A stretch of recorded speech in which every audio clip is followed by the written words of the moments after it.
there. Welcome to Morning Markets. I'm Lindsay Biscaya. Here's some of the stories that we're tracking for you in the BNN Bloomberg newsroom.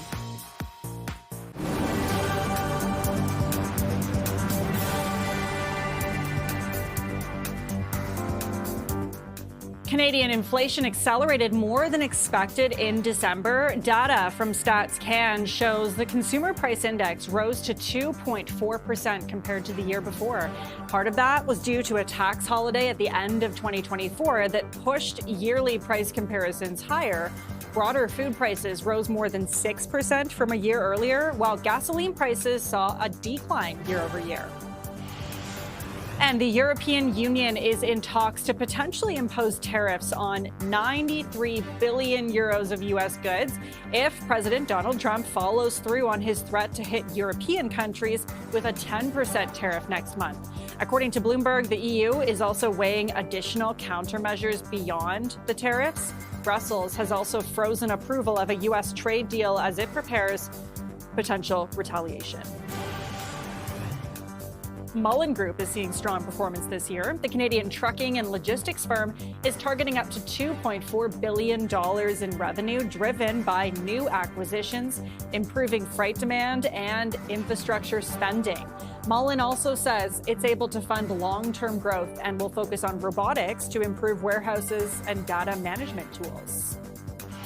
And we'll take a look at the markets. The TSX on its own today. Of course, U.S. markets closed for a public holiday. TSX is trading up at the moment. It was down earlier today, led by infotech stocks. And of course, that hotter than expected inflation report. We'll dig into that later. But at the moment, it seems to have bounced back ever so slightly, up 0.02%.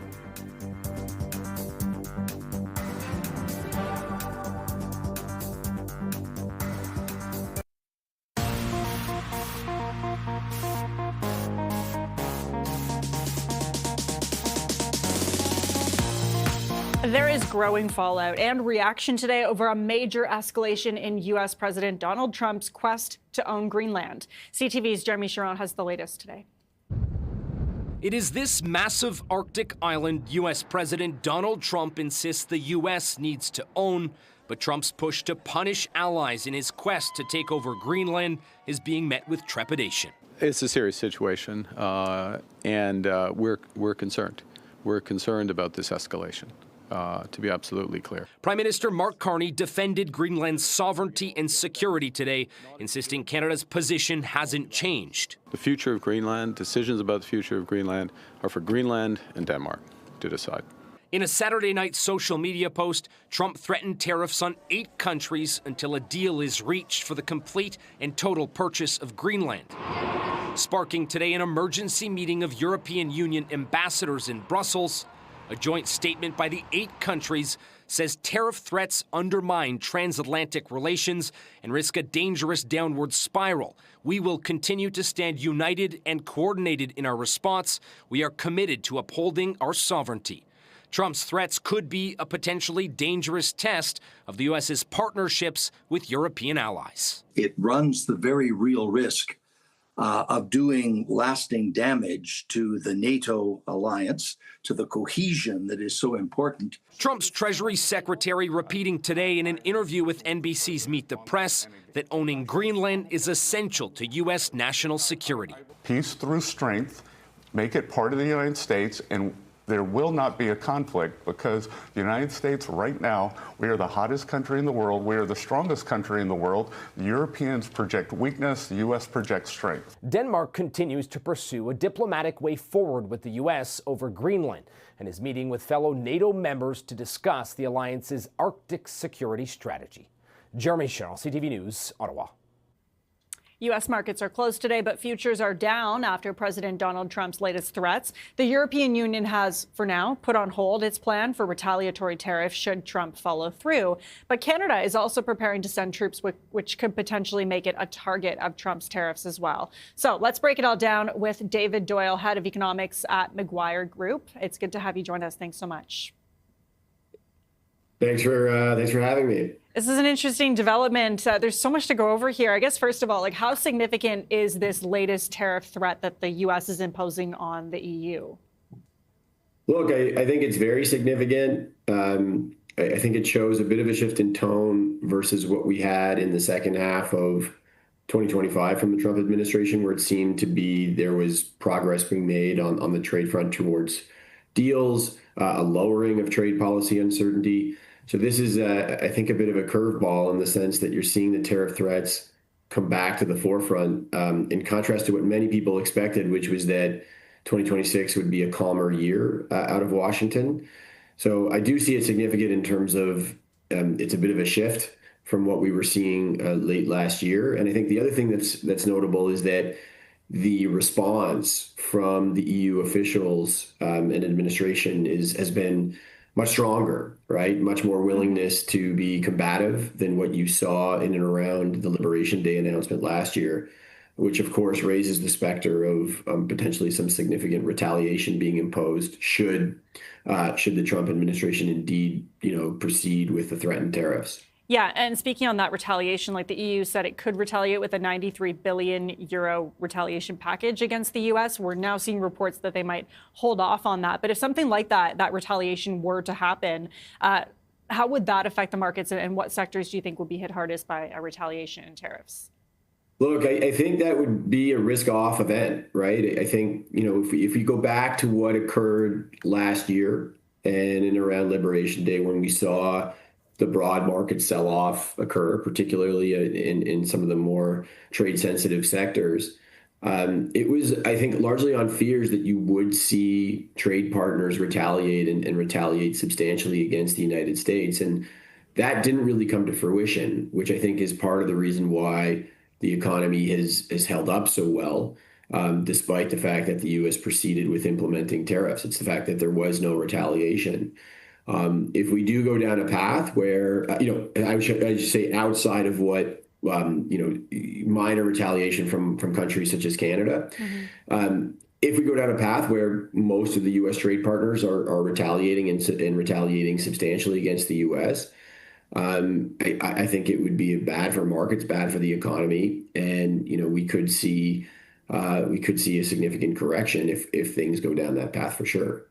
Other than this hypothetically 93 billion euro retaliation package, are there other options for the EU in terms of how they respond to these tariffs from the U.S.? Look, I mean, they could go in one or other direction. They could try a more diplomatic approach. They also have the ability to sort of ignite a more broad-based retaliation that wouldn't just be tariffs. It would include restricting IP rights. It would include potentially going after the services sector like tech and finance, restricting market access to U.S. companies. There's a broad-based clause that I think was passed in 2023 or so, that has never been used, that they could leverage, and I believe there's some people from France that have suggested that they could go down that route. So that I would argue would be potentially even more substantial in terms of what it could do than what the retaliatory package of the 93 billion euros would involve. So that would be on the more aggressive side, and then of course the less aggressive side would try and be more diplomatic, try and work out some sort of military-related solution with the U.S. in terms of having the defense of Greenland beefed up. Okay, let's bring Canada into this now, because we know that Mark Carney has floated the idea of potentially sending soldiers over to Greenland for military exercises. If something like that were to happen, is Canada at risk of also being hit with more tariffs from the U.S.? Yeah, I mean, if Canada is treated in the same vein as it seems as though Trump has threatened this group of European countries, then you would probably anticipate a similar threat to come to Canada if they participated in something like that. Now, of course, the difference with Canada is that this is occurring in the backdrop of a broader negotiation, which is over the renewal of the USMCA/CUSMA. And so that, I think, starts to impact things. The other difference with Canada is that, what we've seen, if Trump uses the Emergencies Act, the U.S. International Economic Emergency Powers Act, to implement these tariffs that are being threatened, the way it was implemented before is that USMCA/CUSMA compliant goods that the increased tariff rates weren't applied to. And so that's roughly, most estimates of that are in the 80 to 90% range. So that would limit the degree to which the tariffs would impact Canada's economy directly. It would just be on those the limited goods that are currently impacted if we went down that path. But I think the broader concern for Canada, should be how would that affect the renegotiation or the renewal of USMCA CUSMA that's going on now. Yeah. And we're already seeing other policies start to impact that, like the trade deal that was reached with China last week, I think could impact that. So that to me is, whenever we're looking at U.S.-Canada relations in 2026, front and center has to be that the renegotiation or renewal of the trade deal. Yeah, and just very quickly, like you mentioned that trade deal and just how much Canada and certain sectors have been buffeted by these tariffs because of CUSMA, because of the free trade agreement we have. Are you optimistic with these renegotiations or renewal of CUSMA coming up in the summer? I mean, there's so much happening every week, especially when you bring in everything that's happening between Canada and China. Are you optimistic at this point that we could at least keep what we have? Look, I don't keep what we have is I don't know what you mean by that, but we'll keep the free trade agreement we have currently, keep something similar at least. Yeah, I mean, I think so. I am optimistic that a deal will be reached. I still think that that's the most likely scenario for 2026. I think the path there may not be, a straight line to a deal, that we might get more curveballs and strong arm tactics along the way. I also don't think that the deal might not be something that Canada will love, right? Mm-hmm. There might be parts of it that Canada will have to hold its nose up and say, look, we just have to accept this. But I would say is that that's still better than no deal at all. Mm-hmm. So I do think that the probably most likely the Carney government is trying to drive a hard bargain, and the Trump administration is also trying to drive a hard bargain. So it will be a tricky path ahead to get there. Mm-hmm. I do think there will be elements of the eventual renegotiation or the renewal that Canada won't love. But that's, to me, is still a good outcome in the fact that at least there's, if we end up with a deal, I think that that's something that lowers the uncertainty that's currently a major drag on Canada's economy. And even if we get, we get some sort of a deal, that uncertainty falls and things can look better for the economy overall later this year as a result of that. So that's the baseline case. But of course, we're already surprised somewhat with some of the rhetoric coming out of Washington with regards to Greenland. It's possible that shifts on Canada and they become more aggressive as they were last year again as well. All right, lots to watch for. That's all the time we have. David Doyle, Head of Economics at Macquarie Group. Appreciate your time. Thank you. Thank you. After the break, Canada's latest inflation data accelerated by more than expected. We'll have more on those numbers coming up. Stay with us.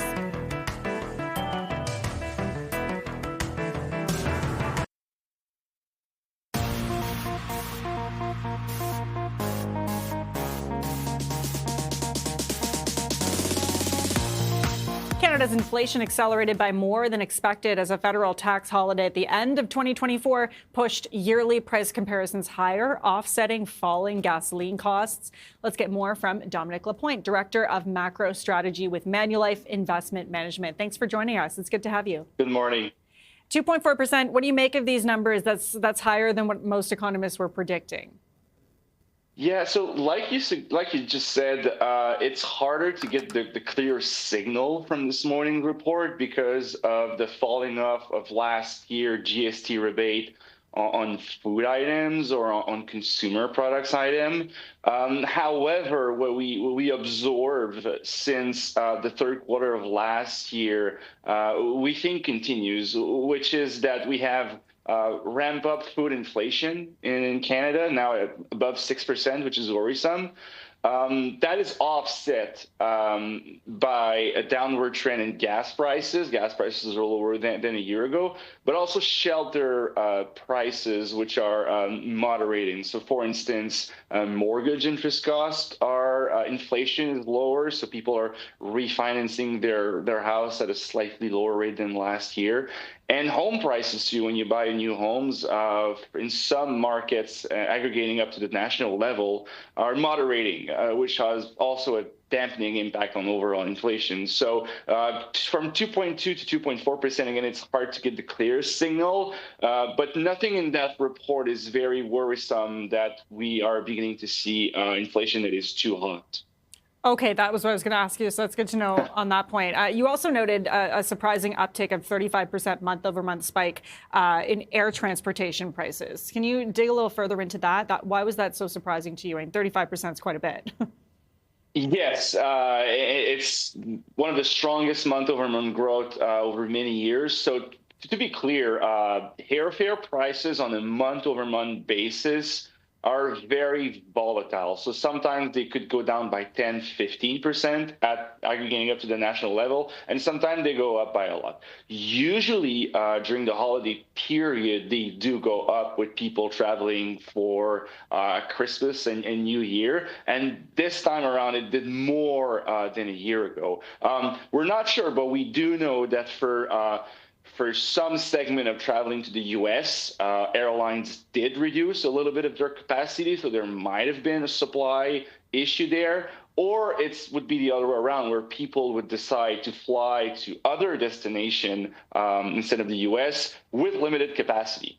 And StatsCan doesn't say, but overall, it's normal that we can see a spike in December. It's just this year was pretty high. Okay, that's interesting to note. I mean, going back to the main points here, which is obviously food prices at restaurants and groceries, that went up. Gasoline prices helped to kind of flatten things out a little bit. Gasoline prices were lower. Given the fact that we're seeing an oversupply of oil, do you kind of expect gasoline prices to continue to I guess it's hard to predict, but over the next couple of months, continue to drop and help to offset what we're seeing in terms of grocery prices? Yes, slightly. We do expect oil prices to moderate even more this year, and that is a combination of slightly stronger supply, and I'm leaving out any geopolitical events right now when I'm saying that, just OPEC, non-OPEC plus standard forecasts, and at the same time offset by stable demand. Meaning that there isn't a lot of pressure on oil prices globally, which should also keep a lid on gas prices in Canada. Okay, looking at 2.4%, you say that's no reason to panic. You don't believe the Bank of Canada will change its decision and cut interest rates anymore, at least for the start of this year. Is that correct? Exactly. So going back to the overall inflation number, you look at other categories as clothing, health and personal care, recreation items. Those are categories where we had issues with inflation from 2021 to even say middle of 2024. We don't see a lot of inflation there. The Bank of Canada notices that. At the same time, what it focuses on, the central bank, what it's focusing on are the core measure. And those measures this morning actually went down a little bit. They're still above 2%, even above 2.5%, but they've moderated. And for the Bank of Canada, that's a good sign. It shows that at the aggregate level in the economy, there isn't a lot of price pressure. And I'll even tie it back to the Business Outlook survey that was also published 30 minutes ago, and showing that on net, there's more firms thinking that their input prices are going up than their output prices are going up, meaning pricing power for businesses in Canada is limited. And so you expect that to maybe hurt hiring in the future? It already does. So in terms of general hiring in the economy, we have some at best stabilization. I think it's a good news that we don't see at the national level more layoff like we saw early in the year. But you look at other metrics such as hiring intention by small and large businesses, it's limited. And actual vacancies posted are very low. So yes, the inability to pass on prices is limiting hiring at the same time as the sales volume for many firms that is lower is limiting hiring.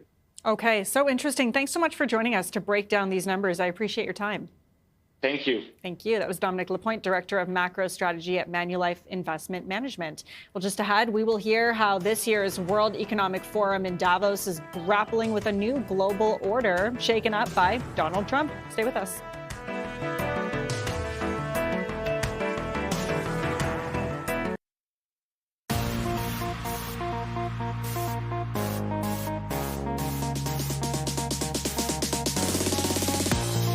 Welcome back. We're going to take a look now at some of today's market drivers. And for that, we are joined by Bloomberg equities reporter Monique Molima. Monique, good to see you. Happy Monday. Let's start with Keyera. Shares of Keyera fell as much as 3.5% to start the day. What's happening there? Hi, yes. So like you mentioned, Keyera shares are down this morning. The company announced that one of their envirofuels facilities in Alberta has an outage that is expected to last until May, and that's what's really weighing on shares this morning. Analysts see this as negative for the company. It's expected to have an about $110 million impact, but they do note that the company is in a pretty good financial situation. They have a strong balance sheet. They have the Plains acquisition, which analysts see as generally positive. So while this is going to have some negative impact in the shares in the near term, as investors also try and parse out what caused this and whether this is something that can be fixed or can be stopped from happening again. But the company can still continue with its other plans that analysts still see as positive going forward. You're also watching different gold and silver mining stocks today. A lot of gold and silver, obviously the price overall going up today after what's been happening with the U.S. and Greenland. And you can see here Agnico Eagle, Franco-Nevada. These are some of the biggest ones pushing the TSX up today. What are you watching for most here? What stocks do you have your eye on the most? Hi, yeah, so like you mentioned, gold and silver, they both hit record highs today, and this is on those ongoing tensions between the U.S. and Greenland. The U.S. put in place, they announced that they are planning to put in place about a 10% tariff on a number of European countries that have dedicated troops to go to Greenland, and the U.S. is also increasing its rhetoric around wanting control of Greenland, and that's really pushing investors to these safe haven assets like gold, like silver. So we're seeing the large miners, the Agnico Eagles, the Franco-Nevadas, the Pan American Silvers, really see their stocks rise today on that. Gold and silver miners can sometimes even outperform the underlying metal because of the leverage. So we're expecting to continue to see gains there as investors look for things that are a little less risky right now. And just lastly, also, I forgot to mention, on top of gold and silver, crypto stocks and defense also moving on this note.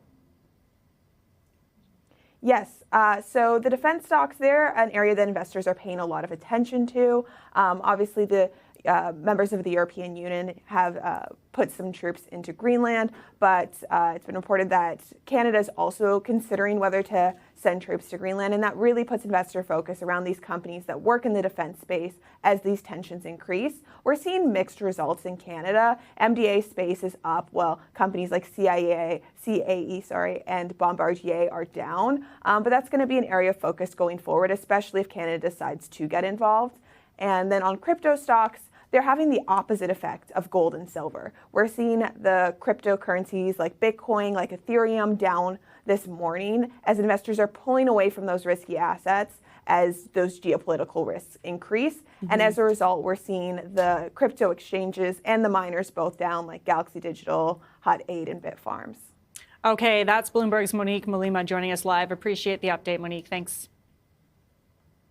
Meanwhile, Prime Minister Mark Carney is in Davos, Switzerland today to attend the World Economic Forum. Tariffs and geopolitical tensions are expected to define this year's summit. And for more, we were joined earlier by CTV's Rachel Aiello. The Prime Minister is actually set to arrive in Switzerland around 10:30 Eastern today, but it's late in the afternoon Switzerland time. So we're not expecting any events for the Prime Minister this afternoon, though he will be preparing for a pretty big day tomorrow. The Prime Minister is set to deliver what they're calling a special address at the World Economic Forum, talking about how to collaborate in a more contested world, which really I think is a pressing conversation to be having right now, as you rightly were just discussing, the concerns across the world about U.S. President Donald Trump's ratcheting up of threats of tariffs and his desire to essentially buy Greenland. So while that is not officially the agenda item, the Prime Minister was heading to the World Economic Forum to discuss. Obviously, his focus was intending to be selling Canada to the world, to other world leaders, but also all of those wealthy investors who were going to be in Davos. Really, what is becoming the pressing conversation here is a geopolitical one that we expect the Prime Minister to be navigating over the next few days. And this question of him possibly sending a token number of troops to Greenland, that's a tricky issue for Canada. Certainly. So what we can say right now is, according to a senior government source, the Canadian government is considering sending a small number of soldiers to Greenland. Our understanding would be that they would be participating in training missions alongside the other European soldiers that have been sent or will be sent over the next little while. As you rightly point out, largely a symbolic move, but of consequence, potentially, if U.S. President Donald Trump gets word that Canada is joining these European countries in putting up any form of military presence there, would that mean Canada gets hit with more tariffs, as Trump has threatened to those 8 European countries? So all of these are high-stakes conversations, considerations that Canadian officials are continuing to have. We're told at this point no final decision has been made if Canada is going to send soldiers to Greenland. That was CTV's Rachel Aiello. Well, coming up, the European Union is in talks on possible tariffs as the U.S. threatens a new trade levy on Europe. We'll get more on that when we come back.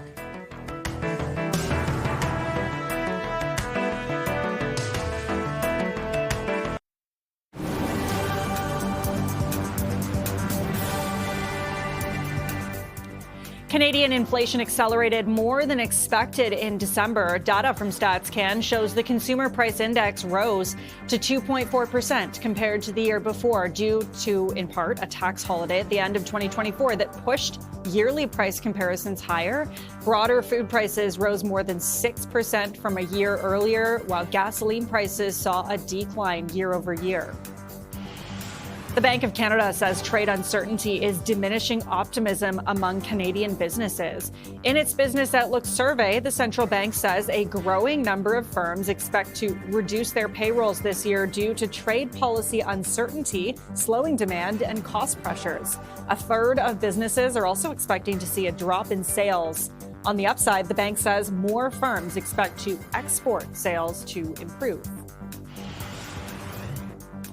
And IM Gold is one of the best performing stocks on the TSX today. The miner says its 2025 gold production is on track to beat expectations, driven by strong quarterly production at all of its operations. IM Gold also outlined fresh targets for the year ahead. Output of up to 820,000 ounces is expected this year, as operations at its site in Ontario is expected to be ahead of plans. We'll take a look at how the TSX is trading right now. Speaking of gold and silver, those prices helping to push the TSX up at the moment. It's up ever so slightly at 0.06%.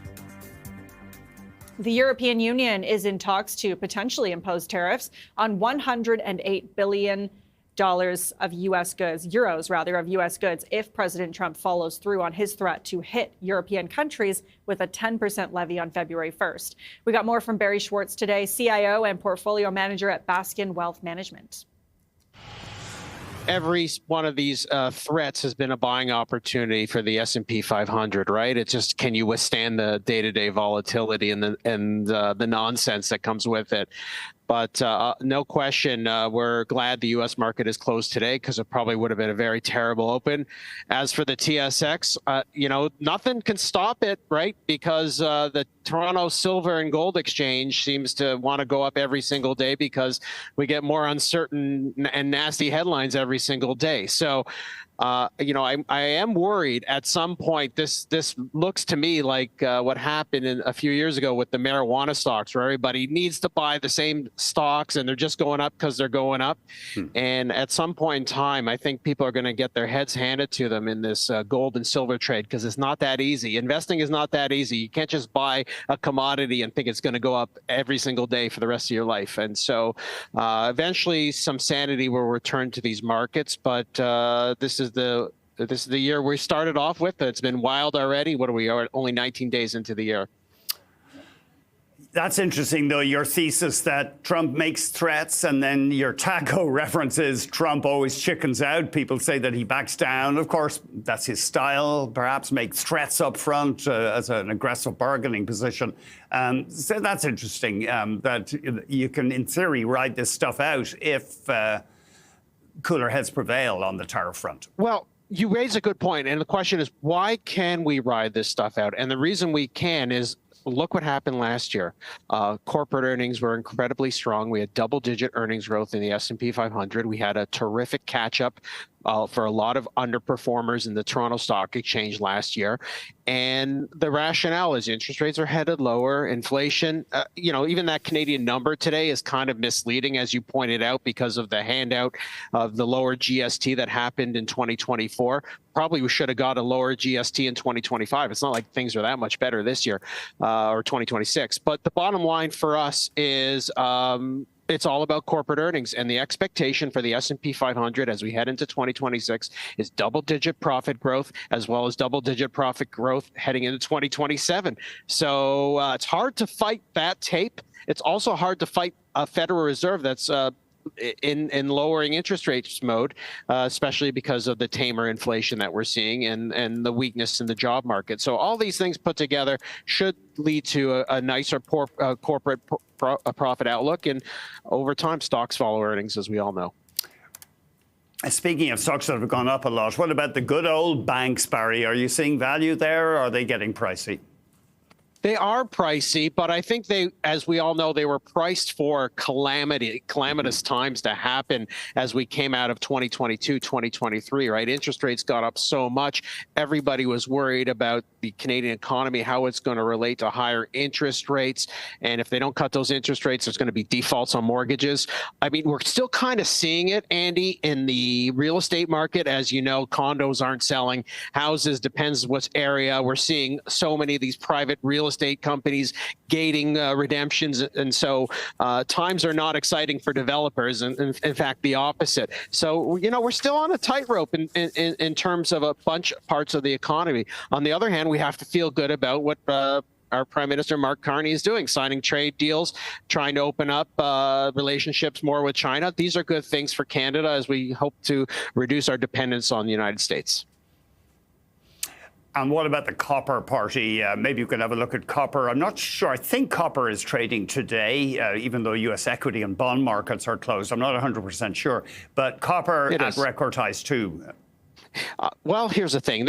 We're back to the super cycle that we had, in the early 2000s. We all remember how badly it ended when potash was the world's biggest company. Teck Resources was going to go straight to the moon.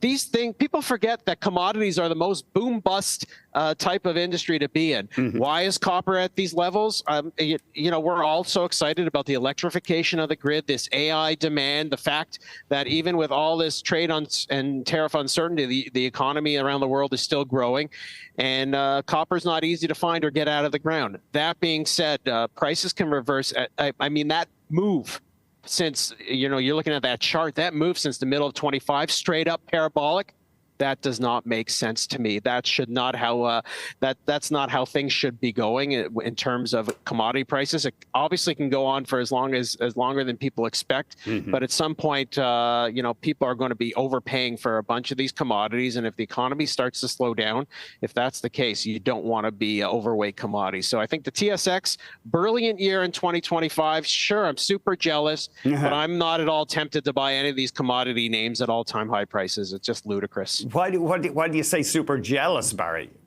Well, because there was a great return on the Toronto stock market last year, close to 30%, and no one who didn't own any commodities in size, gold, silver, you name it, did not catch up at all to the Toronto Stock Exchange. But if you look for many, many years, the Toronto stock market completely underperformed quality U.S. stocks for a number of years. But nothing grows to the sky. So you can say that about quality stocks too. They probably had their day in the sun a few years ago and have to cool off. We're in the commodity super cycle right now, where everybody's so excited and pricing uranium as if we're going to be building nuclear power plants everywhere. But the valuations are way, way ahead of themselves, in our opinion. apparently these plants well, there's no plants under construction in America right now, and even if some are approved, they won't be going until the 2030s. People cannot do math in the short term. We get excited about the fear of missing out, and I get it. And we've seen parabolic moves over the years in so many different commodity prices, or whether or different sectors, throughout history. It always ends up poorly. It doesn't mean that we're not going to be using these things. It doesn't mean that there's not demand for these things. It just means sometimes we totally get ahead of ourselves and price in commodities. People need to understand how volatile commodity prices are. And, when they're working in your favor, you feel like you can't lose. You're a genius, but it can go against you really, really quickly because demand can turn on a dime. That was Barry Schwartz, CIO and portfolio manager at Baskin Wealth Management. Coming up, a new report from KPMG says Canada's nation-building agenda will spur M&A in 2026. More on that when we come back.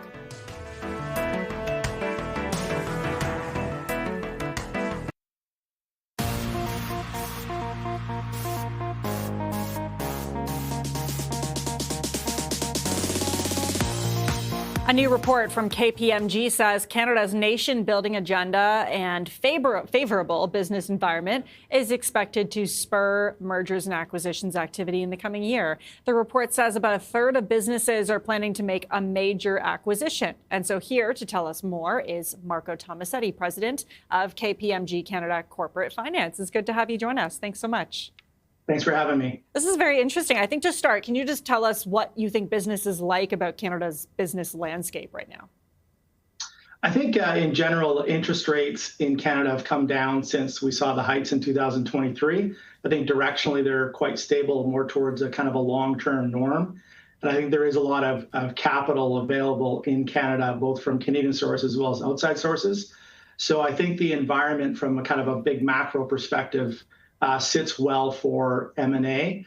And then toppled upon that, I think I think in the early part of last year, we discovered that our trade relationships with the U.S. may have actually changed. It wasn't just rhetoric. When the tariffs were announced, it became very real for businesses. So I think as a result of that, what you're seeing is entrepreneurs who are very resilient, seeing a lot of fog in their front windshield if they're trying to think about the future of their businesses.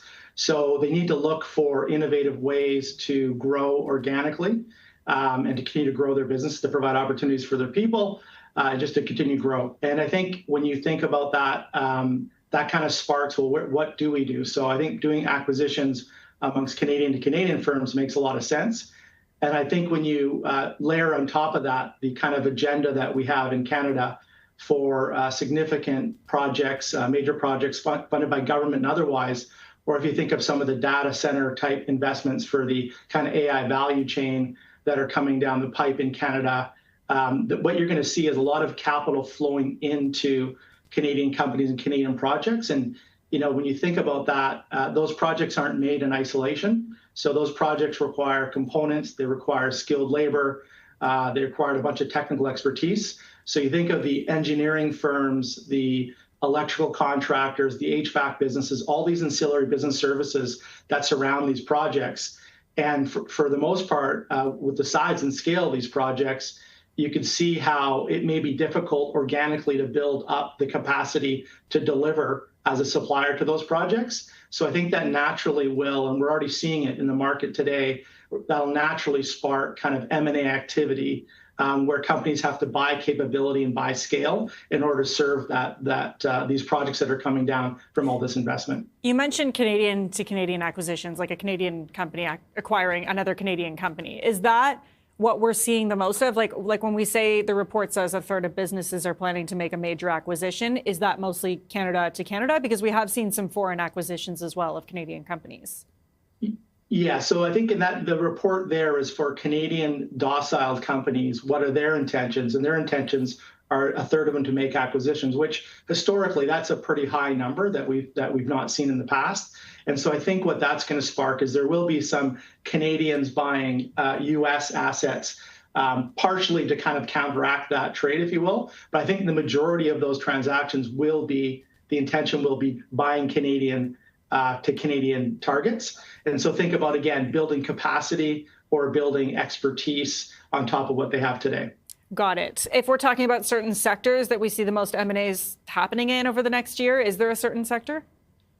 Yeah, I think it's in the mid-market. It is broad. There are unfortunately some sectors that are really impacted by tariffs, and as I mentioned earlier, it's really hard to acquire things when you can't really predict cash flows, what they're going to be in the future. What I say when it's foggy in the windshield.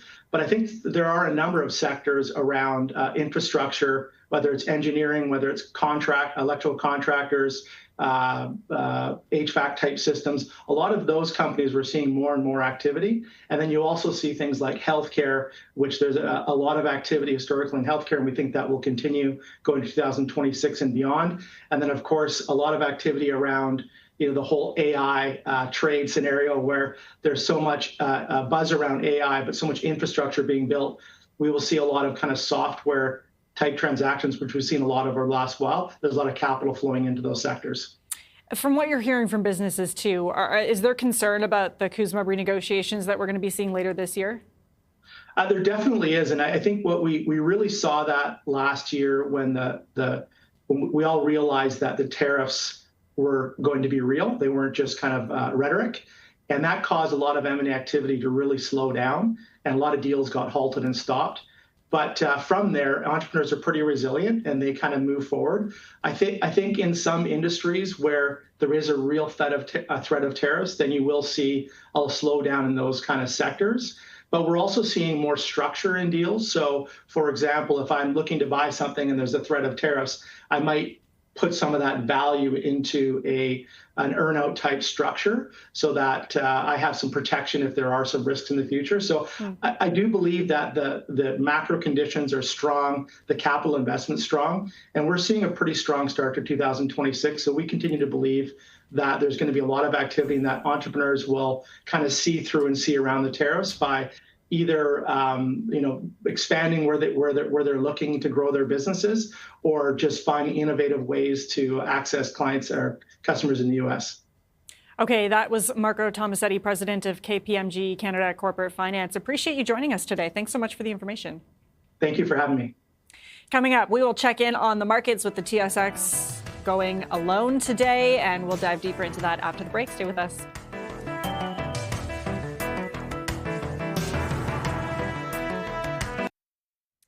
U.S. President Donald Trump is exempting critical minerals from tariffs. It's a move that could give Canada some future leverage. CTV's Judy Trin filed this report. Tariff is my favorite word in the whole dictionary. The U.S. president wields tariffs as a weapon to boost domestic production, but Donald Trump is choosing not to impose tariffs on imports of critical minerals he deems essential to the national security of the United States. The problem you have with putting tariffs on critical minerals is that you will get less of them. In Trump's proclamation, he acknowledges that the U.S. is 100% reliant on other countries to supply 12 critical minerals and 50% reliant for another 29. The U.S. needs access to lithium, copper, cobalt, and others to build its military weapons. It wants to reduce reliance on China for the processed elements, but the U.S. doesn't manufacture enough to meet its needs. So the Trump administration says it will negotiate with G7 countries and other allies to set a base price for minerals to ensure a stable supply chain. Without a floor price, you won't be able to get these projects financed. So without a price that the government is willing to pay, parties aren't going to sign up to provide them. So they're not willing to build the plants that will produce the output if they don't know what they're going to be able to sell them for. Canada has the critical minerals the U.S. needs. There are currently 56 mines, 26 processing facilities, along with 151 projects waiting for development. Negotiating a floor price could get minerals out of the ground faster. It could also give Canada leverage in trade negotiations with Trump, because China also needs the elements to fuel its transition to clean energy. What we heard loud and clear is China is looking for reliable trading partners that don't use energy for coercion. Hammering out an agreement on critical minerals will be separate from negotiating the Canada-US-Mexico trade agreement, which comes up for review in July. Judy Trin, CTV News, Ottawa. Market Call is coming up next. Today on the show, we have Christine Poole, Co-Chief Investment Officer at Davis Ray, and her focus is North American large caps. And before we wrap up here, we will take a look at how the TSX is trading. Of course, the U.S. off for the Martin Luther King holiday today, so U.S. market's not trading, but the TSX is up ever so slightly at the moment, mostly because of gold and silver prices today, which are also seeing some record highs. But if we dive deeper into some of the main stocks that are pushing the TSX up, IAMGOLD, one of the best performing stocks on the TSX today. The miner says its 2025 gold production is on track to beat expectations, driven by strong quarterly production at all of its operations. IAMGOLD also outlined fresh targets for the year ahead with an output of up to 820,000 ounces. This is expected this year, as operations at its site in Ontario is expected to be ahead of plans. It's up more than 2% at the moment. And shares of Keyera are trading lower today. The Canadian oil and gas operator says it shut down its Alberta EnviroFuels facility due to the failure of a key component. The outage is expected to continue until May.